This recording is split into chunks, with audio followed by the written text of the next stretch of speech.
What's up, everybody? Anyone coming in? Oneness and Truth. This is a mic check. Smoke check, smoke Smoke signal. check. We're in full Wood effect. is sacred because the wood has survived. These are jungle woods that we get from places like Burma and Vietnam and other jungle countries where the woods have experienced disease and then they have recovered from the disease. In those countries, these woods are revered for their magical properties. Historically, in the ancient times, the warriors in those areas used these woods to strengthen their ability to fight through darkness and to win their battles. So many people collect these woods. These woods are scented, and each one has been identified. So there are some for study, and some for love, and some for peace. And the woods are very inexpensive, and they burn very easily. And then we have beautiful holders or little burners that you can use in the car and at home. Perfect gift. Project. All right, here we go. Well, in Lakesh and Veritas, everyone, we send you the frequencies of oneness and truth with honor, respect, and gratitude. Welcome to the LaOta Tarvars SUNCAST podcast, where we cover evolutionary topics focused on expanding ourselves and humanity into becoming the frequency of oneness and shifting our consciousness through seeing through the lenses of oneness and truth. And for anyone chiming in on the live feed, this podcast will be available on the LaOta of the Sun YouTube channel for your listening and viewing pleasure. So please tune in and subscribe, like, share with your friends, because we're passing that elevation. And we're coming live from the frequency of one mind. We have LaOta of the Sun, who is the guiding force and architect of this vibrant organism, who provides of the Sunners wisdom and guidance so that we can find the truth and be free. And I am Tarvars of the Sun, certified instructor and practitioner of the Sun modalities, also creative director behind of the Sun's artwork, programs, and sessions. So we greet you with In Lakesh and Veritas. In Lakesh and Veritas, everyone, and welcome to today's podcast. In Lakesh is oneness and Veritas is truth, and we asked you to join with us in oneness and in truth. We would like to begin our podcast today by calling for the truth. You may join into this just by having it be your will to do so. Shall we call for the truth? Shall we call for the truth to come into our experience? Shall we call to see the truth, to look out in our world and see things that are true?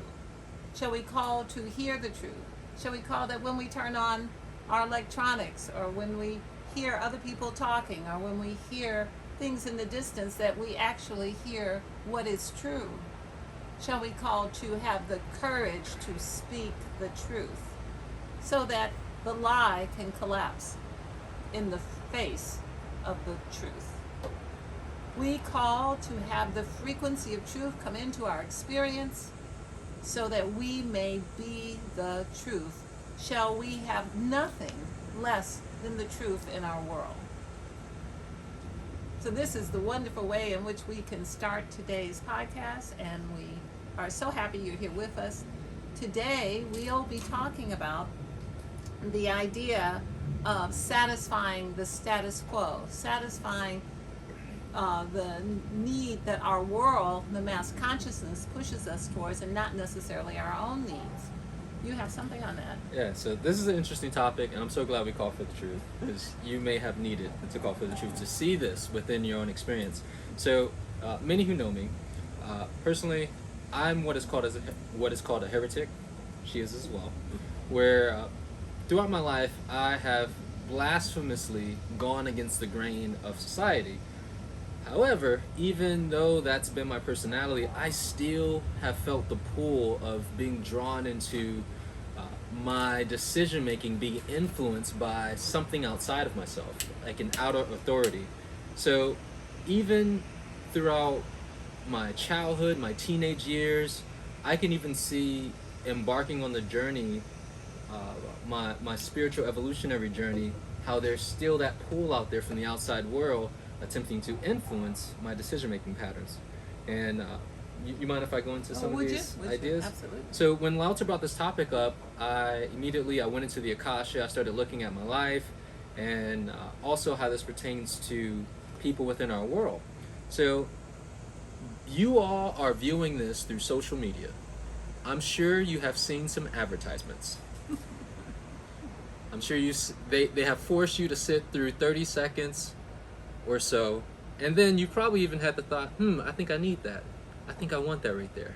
And what I've been noticing is that there are algorithms, and we all are aware, because sometimes we think, oh, I think the phone's listening to me or reading my thoughts. No, it's taking your data and it's using algorithms to influence you based on your likes. Now, one of the things that I was realizing is that with this advertisement and this push for buy, there's been this impulse of, oh, I think I need this, so let me buy this. And then what I've noticed is that there's this spiral, this rabbit hole where we're pulled into spending money or making decisions based on some external factor or authority where we think we're doing it because, ooh, I like that, or I feel like I need that, when in reality, it's the manipulation of an outside force and we don't even realize it. That's just one of the ways. You mind if I share another example? Would you? So, Go right ahead. So LaOta actually reminded me of this. Back in the day, I used to work sales. I did a lot of sales jobs, and there was this one job for a television company, and they didn't tell me this when I was signing up, but basically we had to manipulate people. So anyone in sales usually know that's the way. So even though I didn't sign my application, and on the application it didn't say that you're gonna have to lie to people, that's what I had to do to force people into making decisions that they didn't want to make, but they were compelled or manipulated to do so. And I got paid to do it. Now, I was going through my DNA activation at the time. And long story short, one day I took the headset off and I walked out because it was so incongruent. And this is, again, we are immersed within a society where everything outside of us is compelling us and influencing our decision making, which it leaves no room for us to go inside and allow the divine to inspire us to act, to be in alignment with our purpose.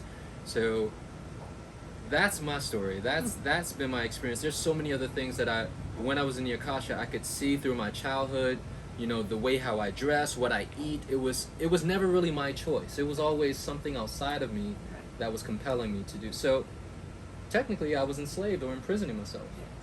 Absolutely. This runs so deep, and we are all busy satisfying and adhering to the process because our world is made at this level of consciousness that what we think we are inspired to do is really not us being inspired at all. We see a beautiful picture of a beautiful woman getting out of a car with a pair of 5-inch heels on and a skirt that's, very small, and we think, she looks great. I want to look like that. Yeah. I want to totter off the edge of a pair of heels off balance. I want to be cold when I need clothes on. And we think, that's what I want. I want that. I want that right there. That's what I want. I want plenty of it. Or we think, I know, I just got some money that I didn't expect. I want to buy something that is useless, but that has cachet in my emotional palette because rich people have it. And even though I'm living in my car, even though I don't have the things I need around me for me, just in case anyone sees me on the off chance, they'll know I'm in with the club, I'm in with the gang, I got the purse, I got the shoes, I'm cold too, whatever the idea is, that we have to see our participation, and these decisions never come to us rationally. These are all pressed on us through the mass consciousness and what everyone else is doing in our experience. We want to be wherever the power is. That is a normal process that people want to be powerful because we have been made powerless. So we want to adhere to what we think is powerful. So if we think having an expensive purse is powerful, we want to do that. If we think balancing ourselves off, on our toes 5 inches in the air makes us more powerful because we saw someone who we contributed power to them, then we want to do that. But none of this is necessarily inspired by you because you are not the designer of the heels. It was not your inspiration. This is not what came out of your own mind. This is in response to the world saying, yes, I want anti-life. I want to be away from life. I want to have things that are not in support of my life.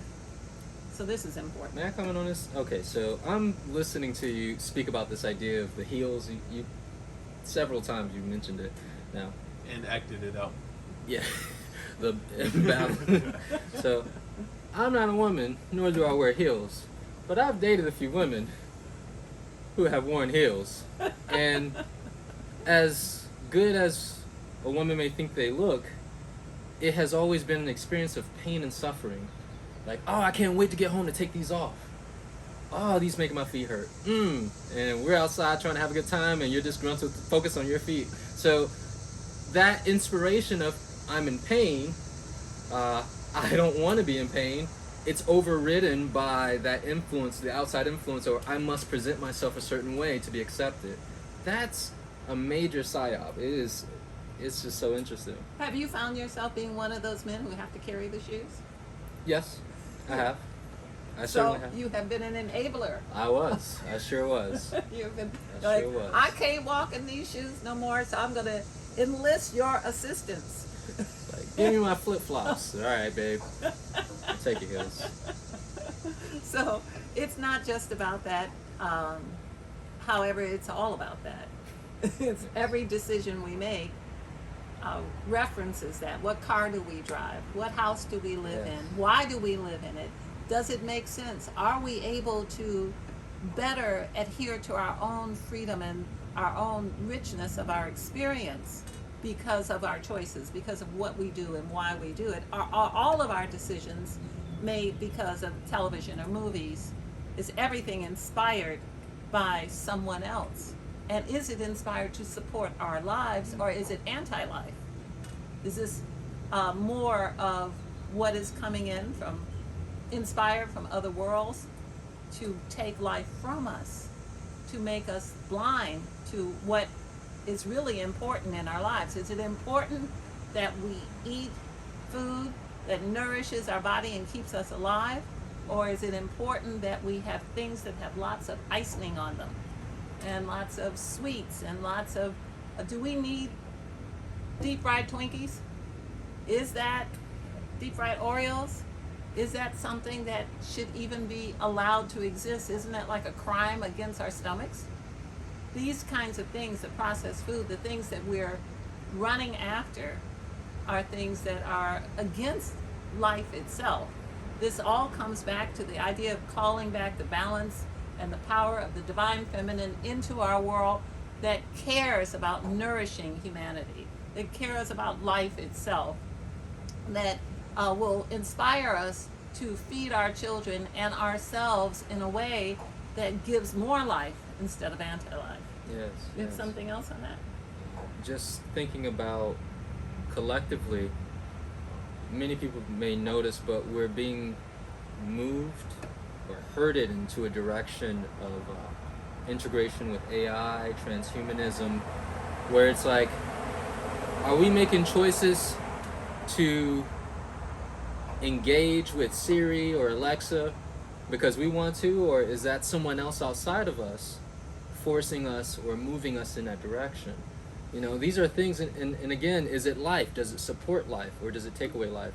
Pretty much these devices, they kill us.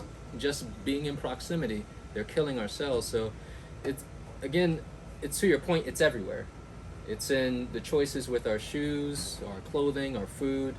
It's in the devices that we're interacting with and how this molds and shapes the future. You know, so we have a lot to think about in terms of Are our choices established in truth? As a woman, I feel I have the right to point out what women do. So I would like everyone to just assume that you were from another planet and you were coming into Earth and you are seeing the consciousness of the beings who live on Earth. And you notice that they're all in like sausage casings and very tight clothing that looks like a sausage. And you know that their skin can't breathe, but it seems to be something everybody is in these sausage casings. And they're not able to really move, or if there were a catastrophe, they couldn't necessarily run away because they're kind of tightly bound into these clothing. And so you're looking and think, oh, this is interesting.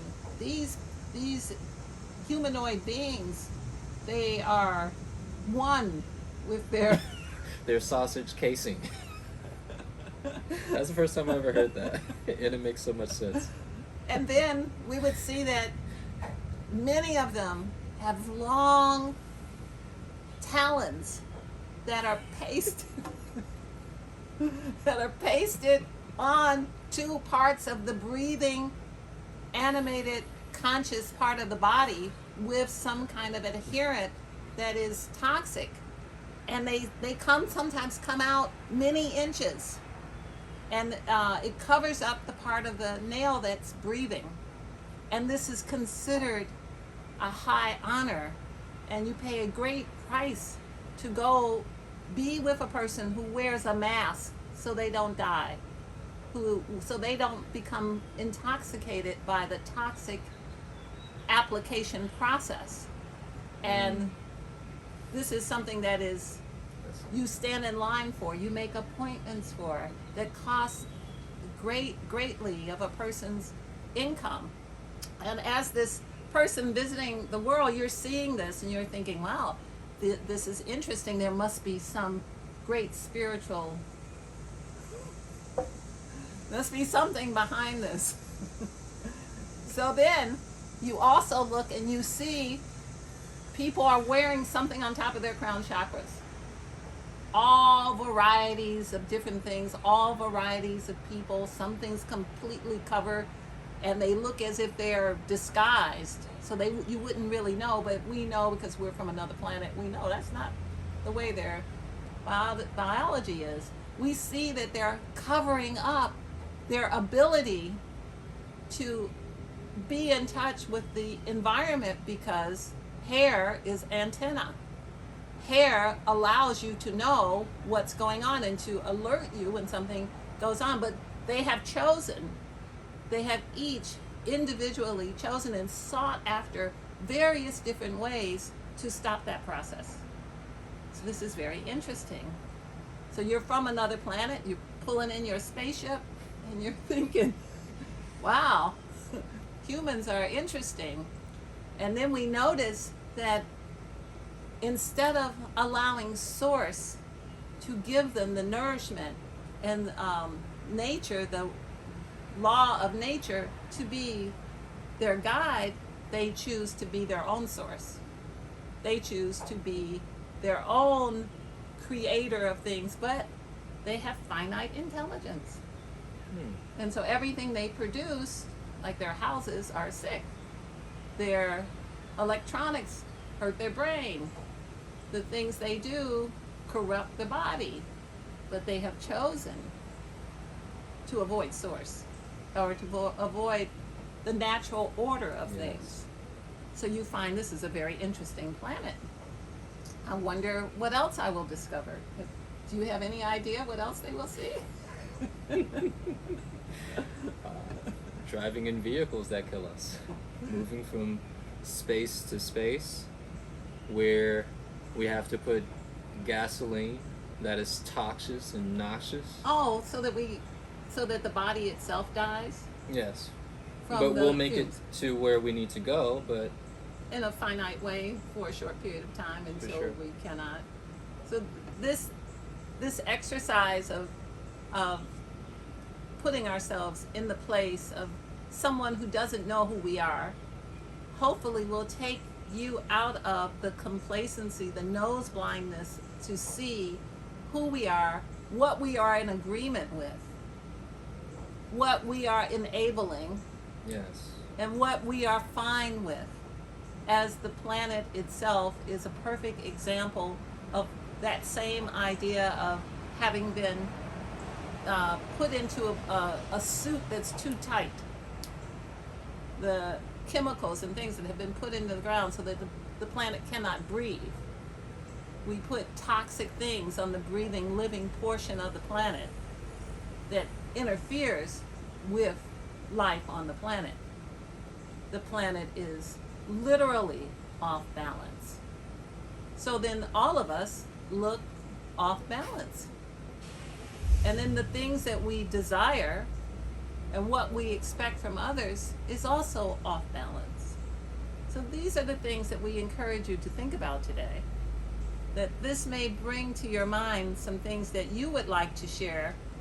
And feel free to make comments so that we can respond to the comments, whatever comments you have of what you see. This is especially horrific as it comes to our babies and our children, and what happens in childbirth, and what happens with nursing or does not happen with nursing. What happens with all of the things that as we raise humanity and move into the levels of intelligence that would guide us into higher frequencies of divinity, we lose by pandering to and catering to the status quo of our world. One of the things I'd like to mention is clothes that look post-apocalyptic, clothes that are torn up. It is as if we are being readied for a time when manufacturing does not exist and clothes will not be available and people will be having to wear rags. So we're already starting the process of whose idea was that? You may be in accord with having a pair of torn jeans, but whose idea was that? Was that your idea to tear up your jeans and spend $200 for them? Or is that someone else's idea, and is it a part of a bigger idea of making us ready for the fact that things are becoming scarce? They are actually already becoming scarce. The selections are less now, and they're not your selections. So this whole idea of the children being normalized into wearing rags is very interesting. So as the spaceman, looking at the different levels of intelligence on the planet and seeing what's going on, what do you think the spaceman thinks of us? If we care about what others think. More importantly, what has this shown you about how we operate ourselves with ourselves? What are we in accord with? What are we upholding? What level of intelligence are we showing the universe, the solar system, our planet, our children?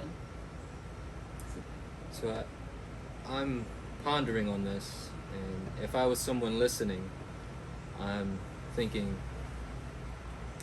man, what have we done? From a micro and macro level, our own individual choices being with the invisible hand guiding and influencing us, and collectively, because we can see it, and people can feel that we are being pushed in a different direction. So what would you recommend to people listening who, just entry level, in order to make choices that are greater established in truth? Because clearly these choices are not within truth, which truth is in accordance with the law and the natural order of things in the whole entire universe. The same answer, the way towards balance is the same way, whether it is calling back the divine feminine, the power of the divine feminine into our world, or individually making the decisions. We must have honor, respect, and gratitude for ourselves. We must show our hair honor, respect, and gratitude, so it can then let us know if something is going to come into our experience. We have to give honor, respect, and gratitude to our partners so that there can be balance in the relationship. We have to give honor, respect, and gratitude to our children so they will learn to be honorable, respectful, and learn gratitude instead of entitlement. So the way is always the same. Honor, respect, and gratitude for self, and then for everything that is your other self, all of your other selves. And then this way, it doesn't make sense when you know that your body is conscious, when you know that your body deserves your respect. It doesn't make sense to cover up parts of it that can't breathe. When you know these things exist, when the logical mind is in charge, you want to uphold and be life, not support anti-life, as it is now in our world. Yeah. Thank you so much. No, I think this is a great way to end it. It's just very clear. Again, micro, macro, on this idea of who's making the choices, who's really driving the steering wheel. Are we allowing the divine to do so, or are we allowing man and the darkness which has insinuated itself into man to dictate our choices? And are we on board with it because it's all that's in the corner store? I grew up in a place where there was no big supermarkets. There was only a little store. What was available is how far you could walk. We didn't have a car. How far could you walk to the corner store? And whatever was there, that's what was available. It doesn't have to be that way, or it can be that whatever is there is good for you. There's no, instead of it being penny candy, maybe there could be fruit. You know, that was not the case. I grew up. However, that could be the case, you know. So I'd like to end by asking you all to join in. The divine masculine along with the divine feminine asked you all to join with us to call back the power of the divine feminine into our world for balance, so that we may all have honor, respect, and gratitude. Thank you. In Lakesh and Veritas. And I hope this may help you, is that if you eat what they eat and you think what they thought, you get what they got.